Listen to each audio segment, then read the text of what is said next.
урматтуу депутаттар, урматтуу шаардык кеңештин депутаттары.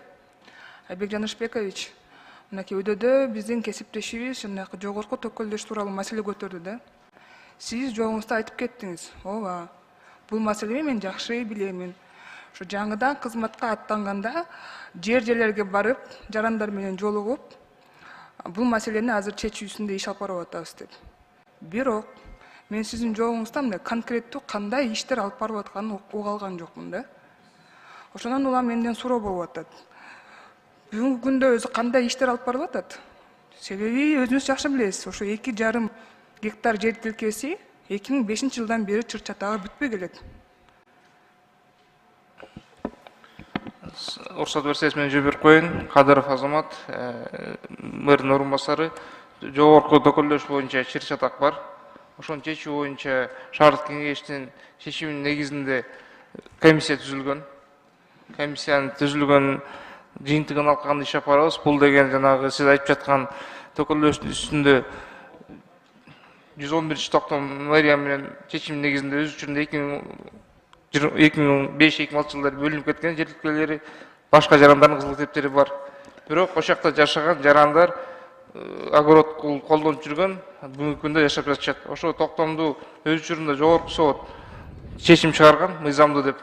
Ошонун алкагында биз токтомду жокко чыгара албай, биз азыр атайын жумушчу топ түзүп, чечүү маселелерин карап жатабыз. Туура айтасыңар, жогорку соттун чечими бар экен. Ошо 111 токтомду күчүндө калтырып, бирок ошол жогорку төкөлдөштөн эмес, калыс ордодон бөлүп бергилет деп. Билесизби, бүгүнкү күндө 17 ошол 111 токтом менен 51 кишиге кириптир да. Ошо 51 кишинин 17-сине жер берилген, калган 34-ü бүгүнкү күндө жери жок. Ошол 2,5 гектар жерди талашып жүрүшөт соттошуп. Бүгүнкү күндө жооп берип коеюн. Эски шаардын аянтында тилекке каршы жер тилкелери жок болчу. Азыр АТР алкагында бизге жаңы жер тилкелери кошулуп жатат. Ошо дагы частный определение чыккан. Ошол жакта жашап жаткан кызыл китептерди көчүрүү, алмаштыруу боюнча. Ошону биз ошо АТРди күтүп жатканбыз. Мына буюрса көчөсүлөр, мыйзам өттү, күчүнө киргенден кийин аны карайбыз.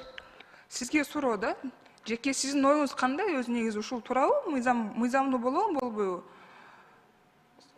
111 токтом боюнча. Ал токтом боюнча сот оценкасын берген, сот оценка берген жерге биз уже комментарий бере албайбыз. Хорошо, анда менде мындай суроо да, мынакей 111 токтом боюнча ошо 51 кишиге деп чечилип берип атпайбы токтомчу? Ошонун ичинен 3 адамдын уже үйү бар экен шаарда. Ошондой эле дагы 3 адам бекер башка райондан жер алып атат. Ошол 51 адамдын арасынан 8 адамдын пропискасы жок экен. Шаарда дагы, Чуйский областта дагы. А калган списоктагылардын баары тең бул кезекте турган кишилер экен да.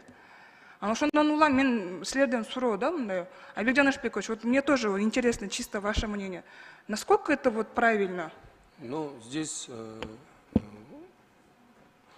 уважаемая Аида Исатбековна, я считаю, что здесь вопрос неправильности, вопрос законности. Если есть факт, который вы озвучили, насколько да? я знаю, вы сейчас ответите, да, насколько это законно, и мы должны сейчас все делать в рамках закона. Да? Нет. Но если мы будем сейчас упираться в закон, мы должны понимать, тогда вот это вот постановление 111 должно было же, тогда же список же по закону уже должно же было же утверждаться. А не так, что вот земельная мафия везде... Аида Исатбековна, это же всегда спорный вопрос, есть две стороны. Мы сейчас занимать чью-то сторону не будем, и я почему отвечу, что здесь, если есть факты, которые вы озвучили, надо передать правоохранительные органы и дать оценку тем должностным лицам, которые такое решение принимали.